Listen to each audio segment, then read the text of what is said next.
All right, I'm here. Twitch.tv/110sports, 110sportsmedia.com/live. Thank you so much for joining us on a Wednesday. My name is Josh, and this is the JMULL show. Thank you so much for making us a part of your Wednesday, whether that's live at 110sportsmedia.com or in podcast form over on the YouTube channel. Thank you so much for taking the time to watch the show today. Listen, we got a lot to get to. We do.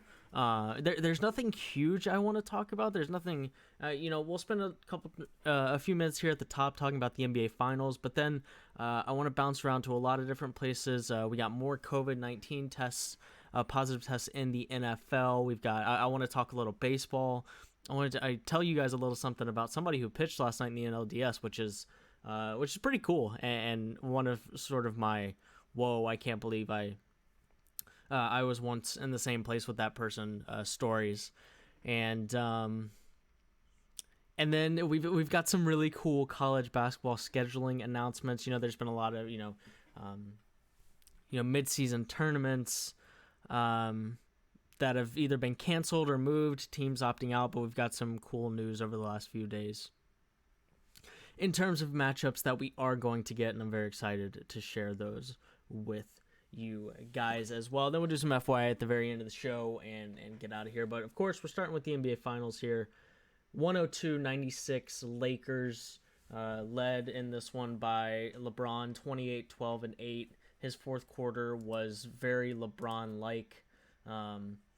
11 points, went to the free throw line 7 times, 5 rebounds, 2 assists.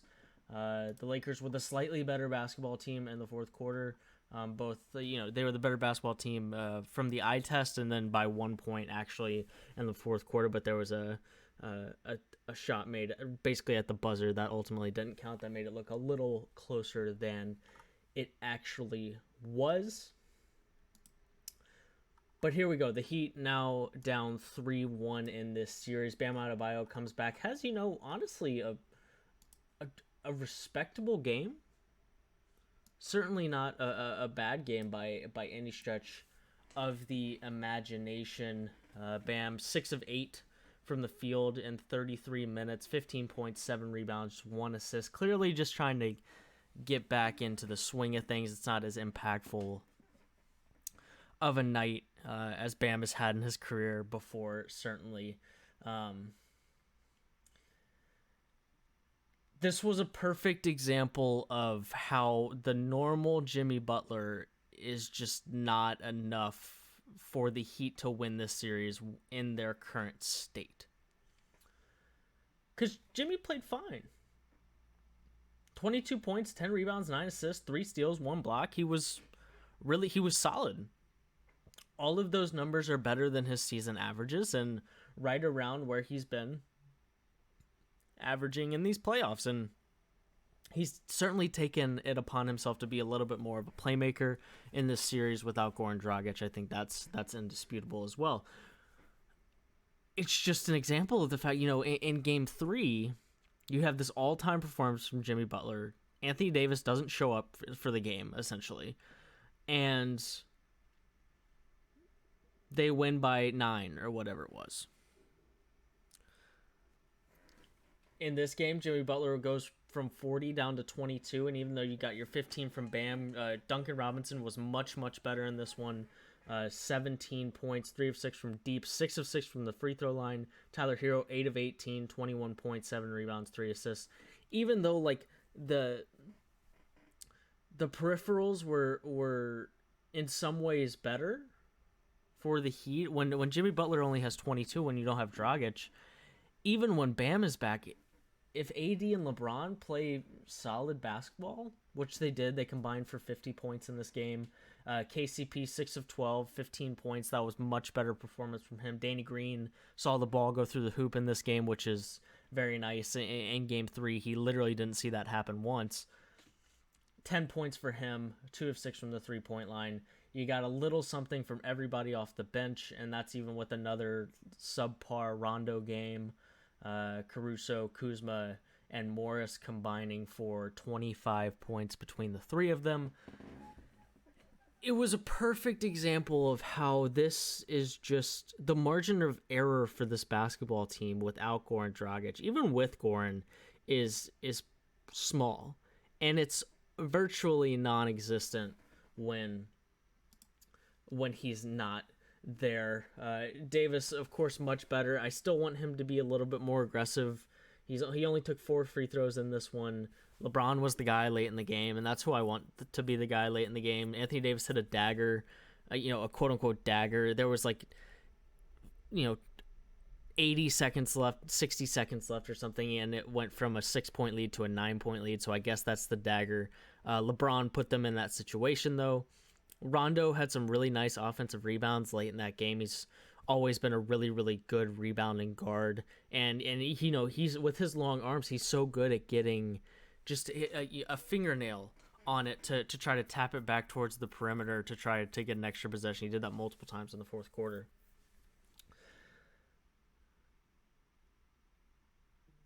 Turnovers not great again for LA. It was not a huge deal, though. Better than the Heat got 19 points off of 15 Laker turnovers. The Lakers got 13 points off of 15 Heat turnovers. In a lot of ways, the offensive numbers were very close. The Lakers won the rebounding battle again in this game. I still want Anthony Davis to rebound the basketball better. He definitely was much better in this one. 22 and 9 in this one. Sometimes 22 points on 8 of 16 shooting. Sometimes I want a little bit more from him, and certainly from the free throw line, but I want him getting there more. With that being said, I think the Heat really have figured something out with him. They're doing a great job right now with fronting Anthony Davis and then having on one block and having the weak side defender sort of undercut him when they try to throw that pass over the top. I think that's really working. One, just because that just from an entry pass, that makes that entry pass very tough. If you've got Jay Crowder fronting and then Bam coming on the back along the backside, that's a very tough pass to make for anybody. It can be slightly overthrown, slightly underthrown, and if that Heat defender, that weak side Heat defender, gets there quick enough, there's just nothing AD can do other than barrel over him if he's trying to go up to catch that over the top pass. It forced some just hard to get the ball to him. It forced a couple turnovers in game 4, and was really so I think part of this Anthony Davis thing a little bit is Heat defense, but certainly in game 3 he just disappeared a little bit, got into some early foul trouble. Only had 2 fouls in this one, so clearly was able to stay out of foul trouble in a way that he wasn't able to stay out of foul trouble in game 3, which seems to impact him more than some. I don't know if it's being tentative. I don't know what exactly, if he's just annoyed, if he's out of rhythm.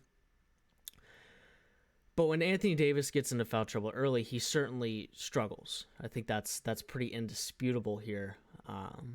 But with that being said, they were able to get the win in game 4. And honestly, one more thing, it's funny, we talked about how much bigger this Heat team this Lakers team could be than the Heat. Neither Dwight Howard or JaVale McGee played a second in the fourth quarter. They ended this game small. For the most part, the lineup for the Heat was Jimmy, Tyler Hero, Jay Crowder, Bam Adebayo, and Duncan Robinson, and that lineup right there matches up pretty well with what the Lakers were putting on the floor. You put Bam on Anthony Davis, you put Jimmy Butler on LeBron, and then just switch things out from there. It's just interesting that we had a feeling that this is how games would close, with Anthony Davis at the 5, along with Bam at the 5, of course, which is where he usually is. But when you look at the full stats for this game, JaVale McGee hasn't seen the floor in this series, and Dwight Howard played 7 minutes and 49 seconds. Markieff Morris has been the quote unquote big guy out there with Anthony Davis. I mean, Markieff Morris, a 6'8" power forward, so certainly not huge. But just interesting that we talked about how big this Lakers team could get. We didn't think they'd be scared of going big. And in this series, because Morris has played pretty well, that lineup has been AD, LeBron, KCP, Markieff Morris, and Rondo. Rondo, Caruso, throw whatever guards you want to in there. And they're still out rebounding because Anthony Davis and LeBron. I mean, LeBron had 12 rebounds in this game. Rondo 7 rebounds. We talked about that already. Really, really. I mean, it wasn't all that impressive of a performance from either basketball team. LeBron played, much better, and in the fourth quarter he took over. He played really well in the fourth quarter, I thought. But 28, 12, and 8 of 16 from the field, along with Anthony Davis, and he's still turning the ball over too much. I think he needs to figure out how to turn the ball over less, whatever needs to happen there. But certainly better in this game. And Anthony Davis, from a plus minus, from a rebounding, from an aggression, from a defense, whatever you want to look at, he was much better in this particular game. Now it's 3-1. I mean, the Heat have lost their depth pretty much at this point. I mean, Kendrick Nunn, Andre Iguodala, and Kelly Olynyk were the 3 players that got into the game off the bench. They were a combined 4 of 17 from the field. Kendrick Nunn has been horrible. Really, I mean, he played 25 minutes in this one, almost 26, and he just wasn't good. He just wasn't, and he hasn't been, which is really not helpful. He's not really in any way, shape, or form helping make up for that. I think I overreacted a little bit to what he did in Game 2. Or the end of Game 1, maybe, when he had 18 points, whatever game that was. But he's done very little to make up in any percentage for the loss that Goran Dragic, for the hole that he leaves not being on the floor, which is unfortunate, which is really, really unfortunate. And Nunn, he was pretty good early in the season. He was really good early in the season, and then sort of tailed off. Then Dragic gets put back into the starting lineup, and then you haven't really been able to depend on Kendrick Nunn at all, which is tough because you needed somebody to come in and be able to help make up for the loss of Goran Dragic, and Nunn just hasn't been able to do that. I think the Lakers going small, I think, hurts the Heat on the offensive side of the ball, because I think Kelly Olynyk really helps them on the offensive end, adds a dynamic, a dimension to that. And when Davis is playing at the 5, I mean, you certainly don't want Olynyk to have to guard Anthony Davis, and there's nobody else for Olynyk to guard if it's just AD on the floor, which is interesting because I didn't think, Olynyk, I think, has played pretty well in this series for the Heat, but if the Lakers go small, they just can't. You can't play him. You just can't, which is unfortunate. Myers Leonard went from starting Game 3 to not playing in Game 4. He played 12:43 in Game 3, and then they took him out of the starting lineup and put Bam back in, of course, with him coming back into this game, into this series. But it clearly shows you how much Myers Leonard is not a part of what the Heat want to do. And the second that Bam comes back, he once again can't get into the basketball game. Now it's 3-1, and honestly, I mean, please let me know if you've come up with a way in which the Heat can win 3 straight games against LeBron and AD when they're not fully healthy.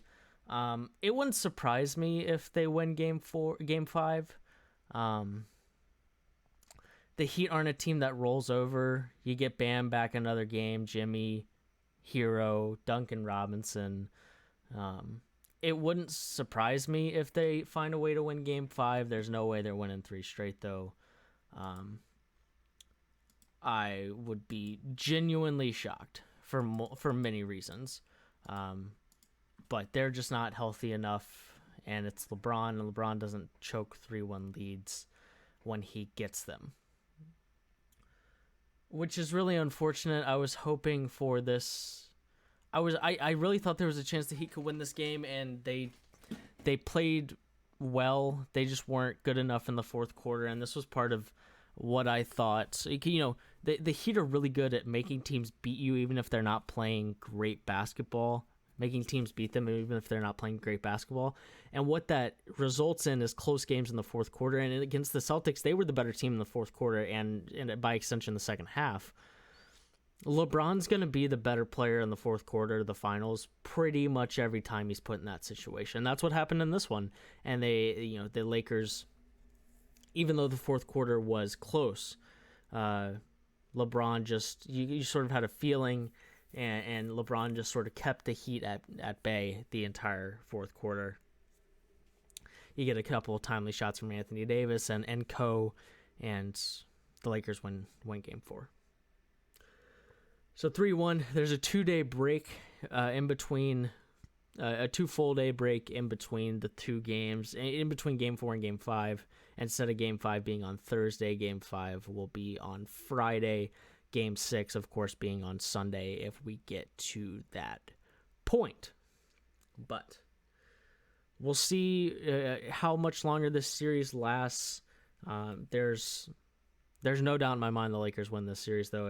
We're to the point where it's pretty much over, and we can turn our attention. Of course, I'll watch until it's over, but really excited about the baseball playoffs now. Some good series happening. The Rays get a game back, get game 2 against the Yankees. So that series is 1-1. If it wasn't for one inning, the Padres and Dodgers, that game would have been really close. There's a lot of reasons to be excited about what's happening in the NL and ALDSs right now. We'll get to that here in a few minutes. But coming up next, I want to talk COVID-19 positive tests in the NFL. And break that down a little bit. Give my thoughts on what's going on there. Some more positive tests from the Tennessee Titans this morning. We'll do that next on the JMULL Show on 110sportsmedia.com.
Welcome back to the JMULL Show on a Wednesday, twitch.tv/110sports, 110sportsmedia.com. Thanks so much for joining us on a Wednesday. My name is Josh. This is the JMULL Show. Thank you so much for joining us, like I said, on a Friday. Wednesday. It's a Wednesday. We got more positive COVID tests in the NFL. Patriots cornerback Stephon Gilmore test positive for coronavirus. Of course, the Patriots-Chiefs game was pushed back due to Cam Newton's positive COVID test. Cam Newton now asymptomatic, according to reports. Gilmore was part of the group that was in close contact with Cam Newton, who missed the Patriots game against Kansas City and traveled back from the game via plane with approximately 20 other people. So it was two different planes there. Speaking of the Tennessee Titans, we've got more COVID-19 cases this morning. It had been 2 days without a positive test for the Titans. According to NFL Media's Tom Pelissero, Tennessee will not be able to reopen team facilities until Friday, which now leaves their game with the Buffalo Bills in jeopardy. It would be the second consecutive week that, of course, the Titans would not have played due to coronavirus tests. Positive coronavirus tests. Now a total of 22 players and other staff members have tested positive since September 24th. Thankfully, there hasn't been, thankfully it didn't spread to other clubs prior to the first test from the Titans. Several fines have been levied to coaches and players that were not taking the mask mandate seriously during games. Listen, I'm not sure how much longer you can do this with the Titans. I mean, we might get to the point where it's like, listen, Tennessee, I'm sorry, but football games need to be played, or we just have to move on. I mean, clearly there was an outbreak. Clearly, players and coaches weren't wearing masks like they were supposed to, because it would not spread like this if players were wearing masks in team meetings like they were supposed to, wearing masks, on buses when they're around other people. Like, this wouldn't happen to this extent if they were following the rules. It just wouldn't. And is there an argument that the Tennessee Titans need to be used as an example? This is much more complicated, in my opinion, than the Cardinals baseball team or the Marlins baseball team having an outbreak, because it's so easy to make up baseball games because it's baseball. The Bills started the season 4-0. They don't have a bye week until week 11. Tennessee is scheduled to play the Ravens that weekend. This becomes very difficult very quickly. So what do you do? And this is, we've talked about this before, but this is something that I've wondered about, is why the NFL didn't build in a universal bye week in week 8. There should have been 2 of them. There should be a universal bye week in week 8 and a universal bye week in week 18, right after the last week of the season. If you have a game to make up, you have 2 chances to make them up. If you don't have games to make up, you don't play that week. And this is a way that we have to adjust in this current climate. I'm really confused as to why that wasn't put into place. I'm not sure, what is the NFL worried about? It's becoming more and more likely that, I mean, listen, the NBA is not going to come back if they can't put fans in their arenas. They're not going to rush it back if they can't put fans in their arenas, especially if they wait around until March, so to speak, and they can put fans in their arenas. If there's a chance that if they wait until March, because then they, again, completely miss the NFL season, and they could still be done by, so you say June, say May to October, so that's 7 months. So you're into you're roughly into the same spot where you are right now, having an NBA Finals in October. Again, if you start in March. Now, there are a lot of ratings that are really low this year, including the NBA Finals. I think there's some exterior forces to that. I also think it's because it's the Heat and the Lakers. It just doesn't have the same pull for a common basketball fan, especially when the narrative coming in was, do the Heat really have a chance? For a lot of people, at least.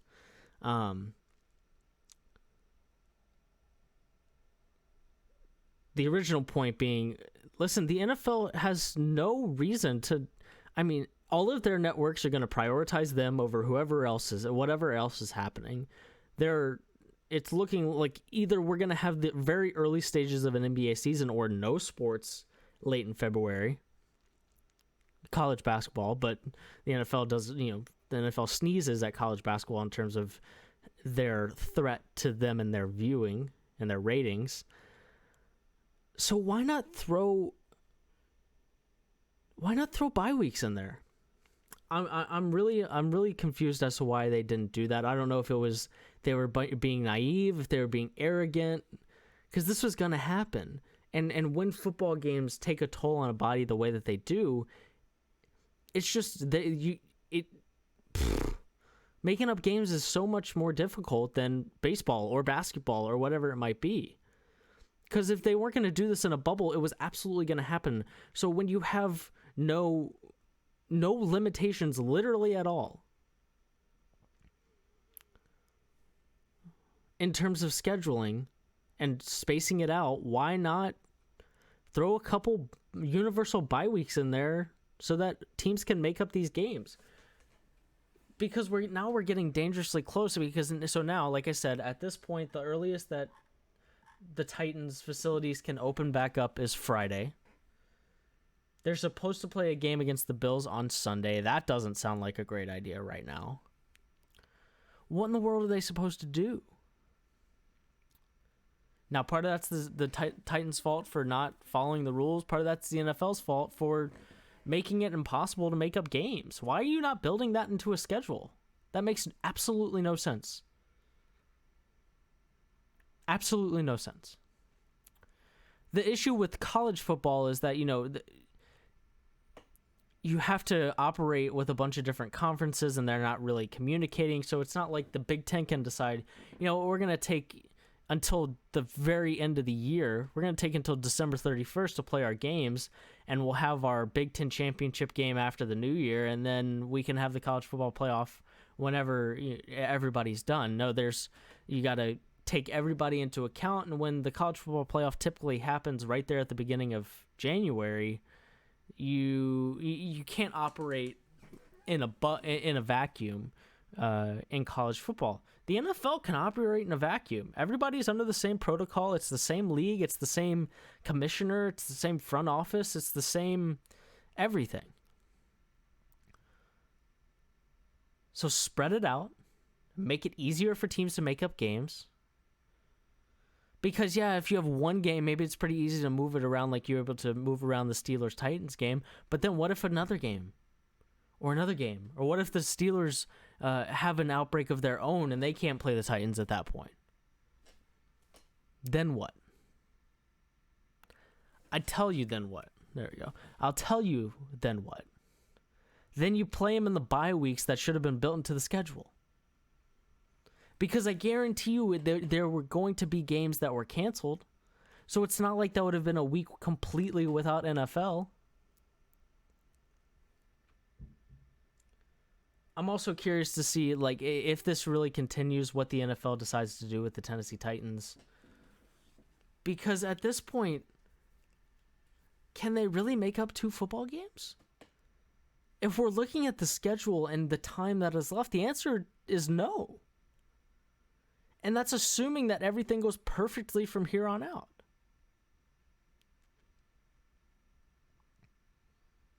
It really makes no sense that the NFL didn't build something into their schedule to make it easier for teams to make up games. It just doesn't. But hey, what do I know?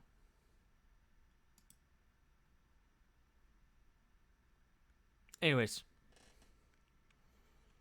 we'll see what happens with the Titans if they do get to the point where they're not having more positive tests. Hopefully the Patriots didn't infect the Chiefs in any way. I mean, you just had another Patriots positive test. Hopefully that didn't... I mean, hopefully there's not an outbreak between those 2 teams because they played a game faster than they probably should have. Hopefully all of those things pan out, but we'll see. Coming up next, we'll talk college basketball scheduling. We'll talk a little bit Major League Baseball playoffs. We'll do all of that next on the JMULL Show. 110sportsmedia.com.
Welcome back to the JMULL Show on a Friday.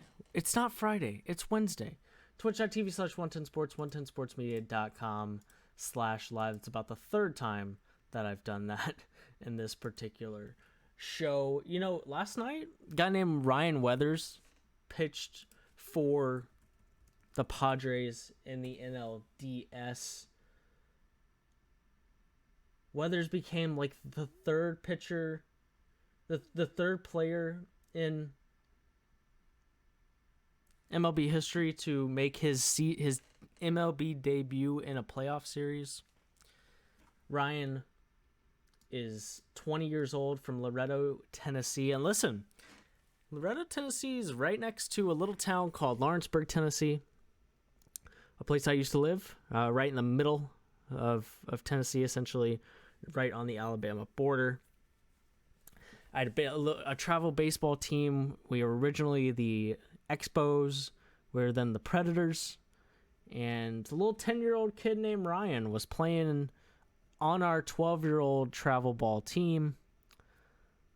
He had a dad that we knew was a former MLB pitcher, and David Weathers. David Weathers played for a really long time, won the 1996 World Series, played from 1991 all the way to 2009, played in the majors for a really long time. Boy, oh boy, did he have some bad years. But he was effective in the majors for a long time. All we knew about this kid, that he had a dad that was a pitcher in the majors, and that he was pretty good. And so he was playing on our team, and he was pretty good. To be honest with you, he wasn't blowing any of us away. He was also 10. Fast forward 10 years to 2020. And Ryan's pitching in the NLDS for the Padres. Like, hello? As a junior in high school in 2017, he was 8-0 with a 0.11 ERA. 0.11. That's ridiculous. 111 strikeouts in 49 innings. Okay, so let's do some quick math here. 49, times 3. So in 49 innings, there are 147 possible outs. He got 111 of those outs via strikeouts. He also naturally, casually hit .475 with 5 home runs and 29 RBIs. As a senior, he was the Gatorade National Player of the Year with an even better ERA of 0.09. He was 10-0 and had 148 strikeouts in 76 innings. Not too bad. He committed to play at Vanderbilt, but was then drafted 7th overall by the San Diego Padres. He signed with the Padres on July 1st, 2018. Received a $5.2 million signing bonus. Made his professional debut with the AZL Padres and was promoted to the Fort Wayne Ten Caps. And then he made his way. And he was solid in. He was a Midwest League All-Star for the Ten Caps, a 3-7 record, but a 3.84 ERA with 90 strikeouts in 96 innings. On October 6th, he made his Major League debut in Game 1 of the 2020 NLDS. 5th player in MLB history to make his debut in the postseason. That's just one of those moments, it's kind of similar to it's not exactly the same, but when you're sitting on the couch watching the Olympics and there's that 17-year-old gymnast or that 17-year-old snowboarder or whoever it might be, that's just, what am I doing with my life here?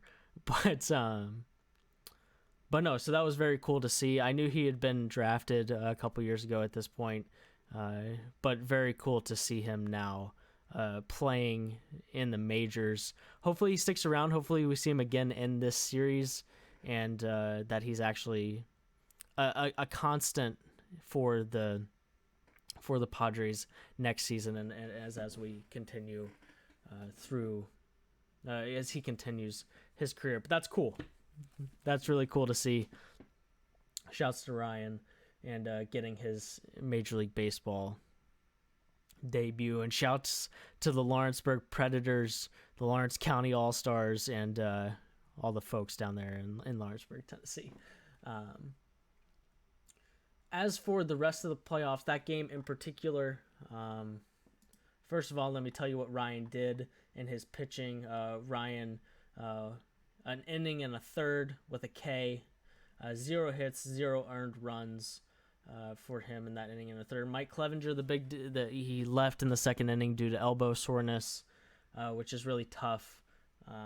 The Padres not finding a way to win this game. Anyways, you like to think that if Clevenger can go deeper, that maybe they get some more run support, not more run support, but that they can set up their bullpen in the way that they like to and maybe not give up 4 runs in an inning, which was ultimately the most important part of this game was the bottom of the 6th in which Los Angeles scored 4 runs. Listen, Houston, man, we're going to come back to the Marcus Semien error in game 1 of this ALDS. There are 2 outs. He makes an error, and Josh Reddick gets on base, and the Astros go on to score 3 runs to go from down 5-3 to up 6-5, and they go on to win that game. They get good pitching in game 2. George Springer, 2 home runs to sort of fuel the fire on the offensive side of things. Framber Valdez, who was really good in the wild card round, good again in this game. Pitched 7 innings, 5 hits, 2 earned runs, 4 Ks, and then you get a couple. Then you get Paredes and Presley to come in. Presley gets the save in the 5-2. And listen, if the Astros can sort of put together a pitching staff, sort of piece it together game by game, those are that's still an Astros team that their top 4 hitters are Springer, Altuve, Brantley, and Bregman. We haven't even talked about Carlos Correa or Josh Reddick or Yuri Gurriel. The point being is that they got bats in that lineup. And if they get kind of hot and they get functional pitching, I mean the Athletics, the Astros are on their way to the ALCS. Wow, I couldn't have been more wrong there. The ALCS, well on their way at this point, which is crazy to think about, considering they were pretty uninspiring early, all year. Justin Verlander hurt. The offense has been uninspiring all year as well, and now they're 1 win away from the ALCS. In the other ALCS, the Yankees, the Yankees pitching depth got the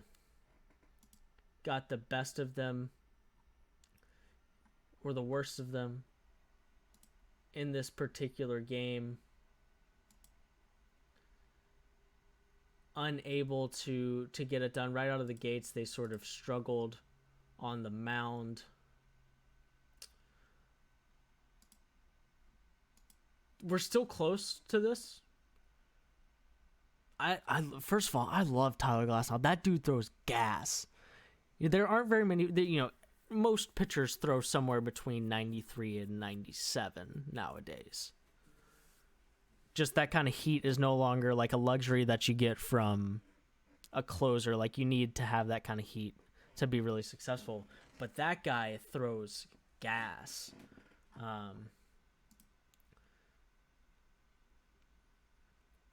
4 earned runs in 5 innings, fanned 10 dudes in those 5 innings.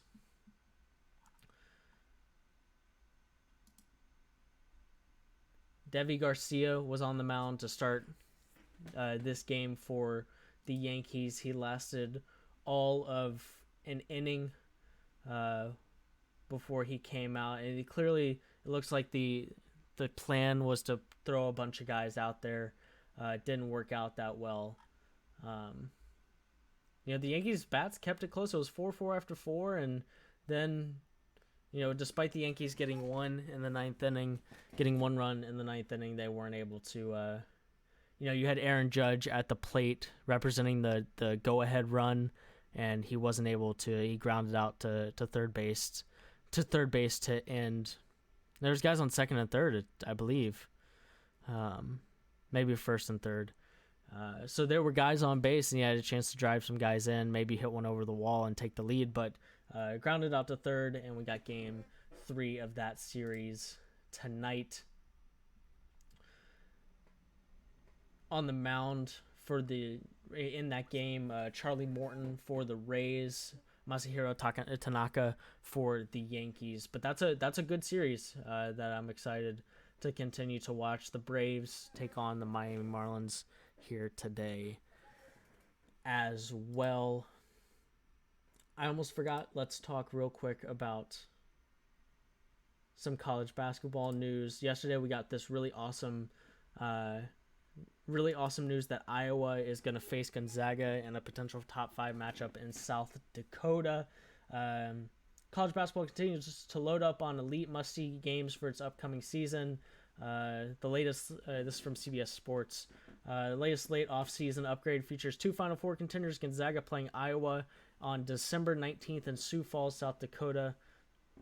The Sanford Pentagon, the same site hosting the tournament field formerly labeled the Battle for Atlantis, will be witness to the 4th meeting between those two teams. Right now in the CBS Sports ranking, Gonzaga is 1st, the Hawkeyes 5th. Of course, Gonzaga is one of the best teams in college basketball. Iowa center Luka Garza, unless somebody really surprises us, there's your Cade Cunninghams that have a chance, your star from Oklahoma State, but unless something goes wrong, he's going to be the Big Ten Player of the Year. He's going to be a first-team All-American. He'll probably be the National Player of the Year. This is a guy who averaged 23.9, 8.9, and 1.8 a season ago. Iowa was on its way to the NCAA tournament before it got put on hold. Shouts to COVID. Appreciate that. But nonetheless, we are getting Gonzaga, Iowa. We're also getting Gonzaga, Baylor. That game's happening in Indianapolis on December 5th. Gonzaga going out and getting games, baby. I love to see it.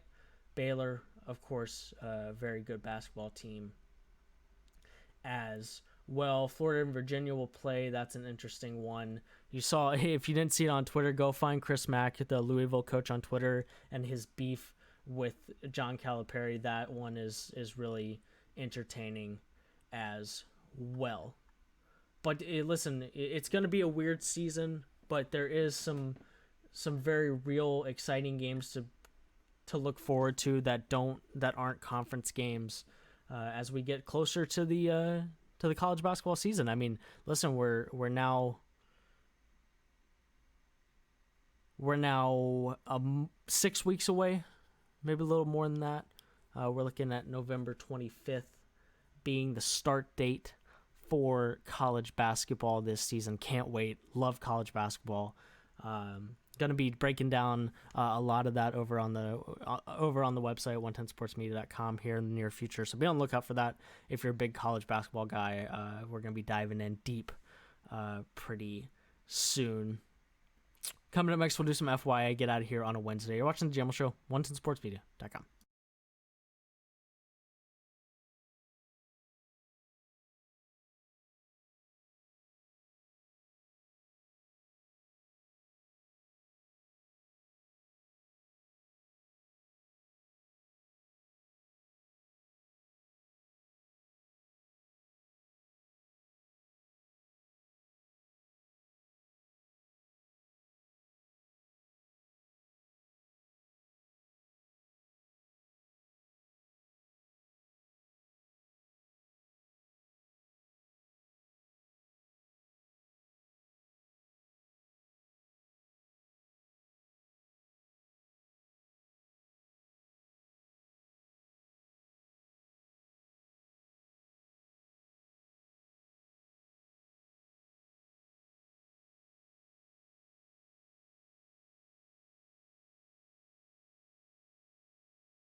Welcome back to the JMULL Show on a Wednesday. Twitch.tv/110sports, 110sportsmedia.com/live. Thanks so much for joining us on a Wednesday. Last night, for your information, last night was the first round of the NHL draft. Honestly, I'm not going to sit here and act like I know anything from an analytical standpoint about the NHL draft. I can't tell you if New York Rangers made the right choice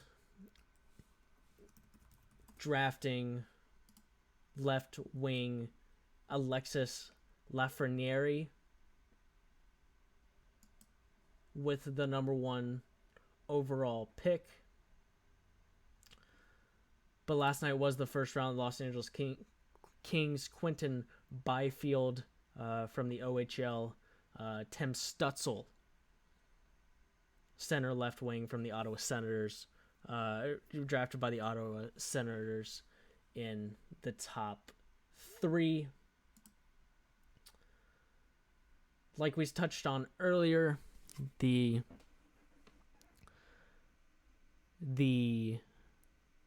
Patriots saw another COVID-19 positive test. Stephon Gilmore, former reigning defensive player of the year and cornerback for the Patriots, testing positive for COVID-19. The Washington football team is benching Dwayne Haskins, and Kyle Allen will start this week. That news came out this morning as well.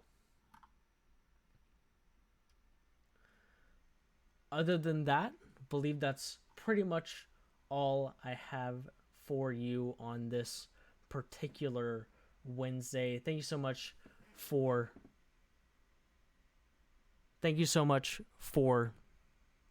joining us here on a Wednesday. I just saw this picture,